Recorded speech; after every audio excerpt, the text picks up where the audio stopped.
যখন একটা গল্প তৈরি হয় তখন কিন্তু বাস্তব অনেক কিছু থেকে আমরা ইন্সপায়ার্ড হই, বাট মেইনলি কিন্তু আমরা একটা বাস্তব গল্পকেই বা একটা বাস্তব ক্যারেক্টারকেই আমরা প্রেজেন্ট করি না। সো অবশ্যই আপনারা যখন দেখবেন, আমি তো একজন নাটকের মেয়ে, ওই জায়গা থেকে যখন একটা নায়িকার ক্যারেক্টার প্রেজেন্ট করেছি আমার অনেক স্টাডি করতে হয়েছে। হ্যাঁ, সো ওই জায়গা থেকে স্টাডি করে একটা ক্যারেক্টার প্লে করেছি, বাট আপনারা যখন দেখবেন আপনারাই বুঝতে পারবেন যে আসলে এখানে কতটুকু মিল আছে কতটুকু নেই। বাট আমি বলবো পার্সোনালি কোনো নায়িকার সাথে আসলে এই গল্পের কোনো মিল নেই। আমার কাছে মনে হয় access of anything is poison. আমি যদি কাউকে ভালোবাসি, সেটা যদি অনেক বেশি ভালোবাসা হয়ে যায় সেটাও পয়জন হতে পারে। আমি যদি আবার কাউকে ঘৃণা করি সেটাও যদি অতিরিক্ত মাত্রায় হয়, or if I do anything right or wrong সেটাও যদি অতিরিক্ত মাত্রায় হয়, সব কিছুই কিন্তু আমাদের লাইফে একটা পয়জন হয়ে দাঁড়াতে পারে। সো ওই জিনিসটাই আসলে আমাদের মেইনলি এখানে তুলে ধরা। সো আপনারা যখন কাজটা দেখবেন তখন you will feel the same. আমার মনে হয় টুইস্ট না থাকলে তো আসলে আপনাদের দেখার আগ্রহটাও বাড়বে না।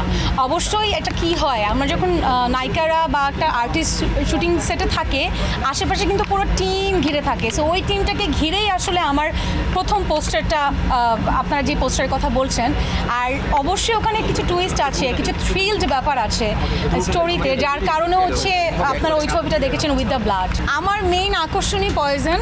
আমি এবার বোধহয় আমার ক্যারিয়ারে এই প্রথম আমি এত কম কাজ করেছি। আমার নাটক হয়তো আপনারা দেখতে পারবেন এবার 4 থেকে 5টা। এটা আমার এই এত বছরের ক্যারিয়ারেই প্রথম, জাস্ট বিকজ অফ পয়জন নিয়ে আমি, আমার টিম এবং আমার দর্শক এতটা মানে এক্সাইটেড ছিল, তাদের এত এক্সাইটমেন্ট আমি দেখেছি। সো আমি আসলে পুরো দমে চেষ্টা করেছি পয়জনের সময় দেওয়ার। আমি আজকে লাইভে সকালে একটা কথা বলেছি যে এটা আমার ক্যারিয়ারের ওয়ান অফ দি না, আমার সবচেয়ে ডিফারেন্ট ওয়ার্ক, অ্যান্ড এটা খুব চ্যালেঞ্জিং একটা ওয়ার্ক। যে আমরা নর্মালি আমাকে খুব রোম্যান্টিকভাবে অনেক সুইট ওয়েতে আমাকে আসলে আমার দর্শক দেখেছে। সবসময় আমার দর্শকদেরকে আমি বলতে শিখেছি একটু ডিফারেন্ট ওয়েতে দেখতে চাই। আমার মনে হয় এর থেকে ডিফারেন্ট কিছু আমি জানি না দেখাতে পারবো কি না, বাট আমি চেষ্টা করেছি। I think it's a surprise.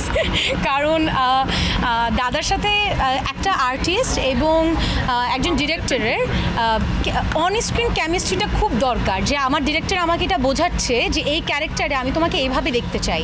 So এটা বলার সাথে সাথে যখন আমি বুঝে যাই, that is the main thing. মানে দাদা যখন আমাকে বলে তিশা আমি তোমার এই ক্যারেক্টারটা এইভাবে চাই, সেটা সামহাও আমি বুঝে ফেলি। So this is called chemistry. So আমার কাছে মনে হয় দাদার সাথে আমার এত ভালো ভালো কাজ হয়েছে, অ্যান্ড দাদা আমাকে এত সুন্দর করে প্রেজেন্ট করেছে, সঞ্জয় দা। সো ওয়াই নট আরও বড় কিছুতে আমরা একসাথে আপনাদের সামনে প্রেজেন্ট। সেটা তো অবশ্যই আমি চাই। সিনেমা তো আসলে আমাদের আর্টিস্টদের বড় মাধ্যম, এবং এই মাধ্যমের উপরে কোনো বড় মাধ্যম নেই কিন্তু একজন আর্টিস্টের। সো আমি অবশ্যই চাই, সবচেয়ে বড় কথা আমি জানি আমার সাংবাদিক যে ভাইরা আছে তারাও অনেক বেশি করে চায় যে আমি সিনেমা করি। অ্যান্ড আপনারা যে এসছেন, আমি আগে আপনাদের উদ্দেশ্যে কথা বলতে চাই একটু, যে থ্যাংক ইউ সো মাচ। আমার ওয়েব ফিল্মের প্রিমিয়ার হচ্ছে আর আপনারা এতগুলো মানুষ এখানে এসছেন, মানে I feel so honour, I am feeling so respect. So ওই জায়গা থেকে thank you so much. And আপনারা যেটা চান, আমার দর্শক যেটা চায় অ্যাবাউট সিনেমা, সেটা ইনশাআল্লাহ ভেরি ভেরি সুন আমি আপনাদের সামনে প্রেজেন্ট করতে পারবো।